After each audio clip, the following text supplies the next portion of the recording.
जौहरी की दुकान पे रखने की जरूरत है, तराशने की भी जरूरत नहीं है। क्यों ढोले दा क्यों माये दा गिला कराए मैं ता लखवारी बिस्मिल्लाह करे होवन यार ते हर कोई सड़दा है कमले चल चरखे नू मोर खावे। नरेन भाई माशाल्लाह आप हर फन फॉलो है और माशाल्लाह आपने सीखा। मुझे ये बताइएगा कि आप खुद को कह रहे हैं कि मैं जॉब बैंक में करता हूँ जी और ये पैशन बिल्कुल डिफरेंट है मतलब ये दोनों चीज़ें आपस में मैच नहीं करती। ऐसे ही ये कैसे फिर इसको कहते हैं? अब बस टाइम देना पड़ता है। जो होता है ना, एक होता है बंदे को जुनून, कहता है मैं जुनून की हद से बढ़ चुका हूँ, ठीक है। एक होता है फोबिया, लफ्ज़ होता है फोबिया। एक होता है क्रिश्मा, क्रिश्मा उससे नेक्स्ट, ठीक है। म्यूजिक जो है वो क्रिश्मा की बेस पे किया जाता है। म्यूजिक को सीखा जाता है, सुना जाता है, किया जाता है। जब तक आप ठीक नहीं होते तब तक आप लगे रहते हैं, और अगर ठीक भी हो जाए तो फिर भी उसके बाद कुछ ना कुछ सीखने को मिलता ही रहता है, ठीक है। और ये क्रिश्मा समझ के हम कर रहे हैं इस म्यूजिक। अच्छा, इसमें रियाज की जरूरत पड़ती होगी तो वो कैसे करते हैं? वो रियाज जो है वो बैंकिंग लाइफ में आके तो बड़ा मुश्किल हो गया रियाज करना। सैटरडे संडे जो ऑफ होता है डे, उसमें हम देखते हैं कि यार किस तरह से इसे मैनेज करना है, ठीक है। तो बातों का इस तरह होता है कि पूरी पूरी रात जागना पड़ता है, सुबह नींद जो है वो अपनी तोड़नी पड़ती है कि सुबह रियाजत करनी है। पूरी रात भी फिर वर्किंग में गुजर जाती है, म्यूजिक वर्किंग करते हुए स्टूडियो लाइफ में, ठीक है। तो सुबह रियाज करना ज़रूरी हो जाता है। तो ऑलमोस्ट मंथ में तकरीबन सैटरडे संडे जो होता है हमारे पास टाइम, उसमें रियाजत ही चल रही होती है। अच्छा, आपने मुझे क्लासिकल सिखाया और बल्कि सुनाया, मेरे नाज़रीन ने भी सुना जी। अच्छा, मुझे बताइएगा कि भंगड़ा शंगड़ा के, क्योंकि आजकल लोग ना भंगड़े के बड़े शौकीन होते हैं और सुनना चाहते हैं, क्योंकि महफिल भंगड़े के बगैर जचती नहीं है।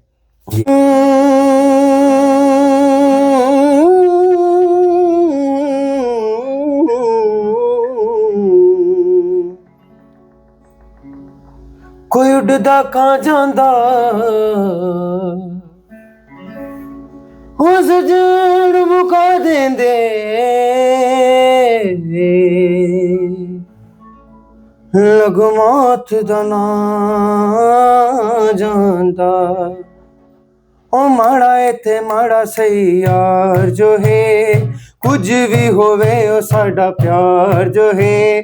ओ माड़ा इत्थे माड़ा सही यार जो है, कुछ भी होवे ओ साडा प्यार जो है।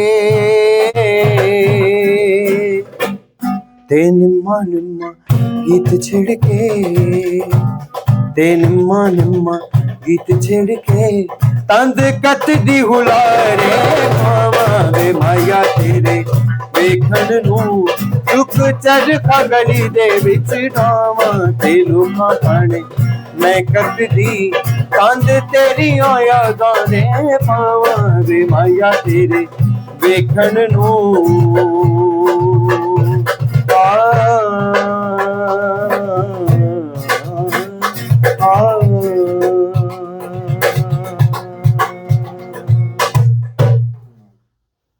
अच्छा नलैन भाई, मुझे बताइएगा कि अब तक आपने कितना परफॉर्म किया है? ऑलमोस्ट मैंने कराची परफॉर्म किया, नापा में।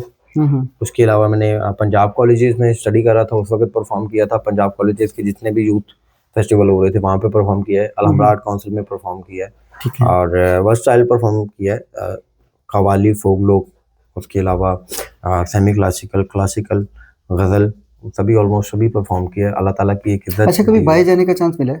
आउट ऑफ कंट्री अभी इंशाल्लाह मिलेगा तो ज़रूर जाएंगे। बेसिकली सीन ये होता है कि बैंकिंग के साथ साथ म्यूज़िक को करना बहुत मुश्किल काम है, और आउट ऑफ कंट्री का माइंड में जब आता है तो ये होता है कि यार पीछे से जॉब है, एक सिक्योर जॉब है, उसको छोड़ के जाना बड़ा मुश्किल काम है, ठीक है। तो इंशाल्लाह अगर कोई अल्लाह ताला इस तरह का बनाएगा सेटअप तो सोचा जाएगा इसके बारे में ज़रूर। नहीं, सेटअप बनाएगा नहीं, मुझे लग रहा है कि बन जाएगा इंशाल्लाह ताला जल्दी, क्योंकि आपको यहाँ पे बुलाने का सिर्फ एक ही मकसद है। जज़ाकल्लाह, मोहब्बत है आपकी। बाकी अल्लाह पाक की मर्जी के बगैर तो कुछ भी पॉसिबल नहीं है। बेशक उसकी मर्जी के बगैर पता भी नहीं हिलता।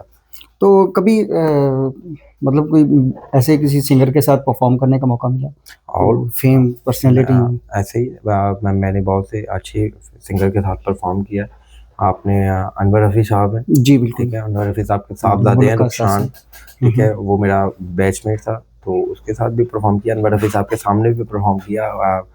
उसके बाद हमारी मैडम तरन्नुम नाज है, उनके सामने परफॉर्म किया, सारा रज़ा खान है, उनके सामने परफॉर्म किया, और अमानत भाई, ओहन अली भाई, ठीक है, अली हमजा, मेरे उस्ताद नज़ाकत खान साहब, उनके साथ में परफॉर्म किया। और सबसे बड़ी बात है, उस्ताद के सामने जब बंदा परफॉर्म करता है ना, तो अपना दिल नो डाउट। गुर्दा जो होता है वो संभाल नहीं के नहीं, रखना वो पड़ता बिल्कुल बला शेल हो जाता है। है, ऐसा ही है। तो कोई भी गलती मिस्टेक हो जाए तो वो वहाँ पे ही आपको कह देते हैं स्टेज पे बैठे कि यार ये आपने गलत किया है। मेरे बड़े भाई हैं शादिब राहत, ठीक है, वो राहत साहब के शागिर्द हैं, ठीक है, तो उनके सामने मुझे परफॉर्म करते करते बड़ा हिचकिचाहट फील होती है कि वो एक अच्छे आर्टिस्ट है, ठीक है।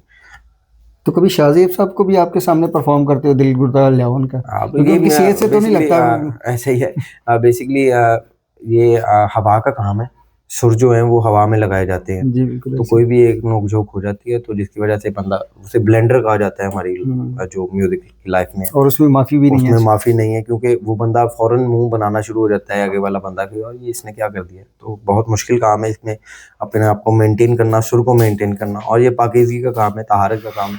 जितना आप पाक होंगे उतना ही अच्छा आप परफ़ॉर्म करेंगे। अच्छा, मैंने सुना था कि जो सिंगर होता है बेसिकली वो पहलवान होता है, हाँ। क्योंकि इसमें एक्सरसाइज आपका स्टेमिना बड़ा ज़रूरी होता है। तो आप तो मुझे कहीं से भी नहीं लग रहे भैया। बेसिकली आवाज़ से आप लग रहा है कि बहुत बड़े पहलवान हैं, और बॉडी से लग रहा है कि आप मतलब ना कोई मेडिसिन वगैरह की ज़रूरत है अभी आपको। ऐसा ही है, लेकिन ये जो भी फिटनेस है, मुझे मेरे हिसाब से ये फिटनेस ठीक है। पेट बड़ा हो तो वो कमाल लगता है, पेट छोटा हो बिल्कुल ही बंदा ये कहता है कि यार ये स्लिम फिट है। मुझे अपनी फिटनेस पे माशाल्लाह बड़ा अच्छा फील जी होता है। नाज़रीन, ये जो लास्ट बात थी ये सिर्फ जस्ट जोक आपके लिए मज़ाक है। ये ओन भाई थे हमारे साथ, अपना नालैन अब्बास साहब थे, जिन्होंने आपको अपनी प्यारी सी आवाज़ से महसूस किया। तो अब आपका हक बनता है कि इनकी आवाज़ को आगे तक पहुंचाएं, लोगों तक शेयर करें, ताकि लोग सुनें और ये अपने असल मुकाम तक जाएं। मेरा जो असल मकसद है, इनको असल मुकाम तक लेके जाना, क्योंकि ये वो हीरे हैं, मैंने पहले भी बता चुका हूँ, कि जिनको सिर्फ ये तराशे हुए हैं ऑलरेडी, सिर्फ ये अपना मकाम चाहते हैं, जहाँ पे इनका असल मकाम है वहाँ तक पहुँचाना आप लोगों का काम है। तो अपने मेज़बान को इजाज़त दीजिए। अल्लाह निगहबान।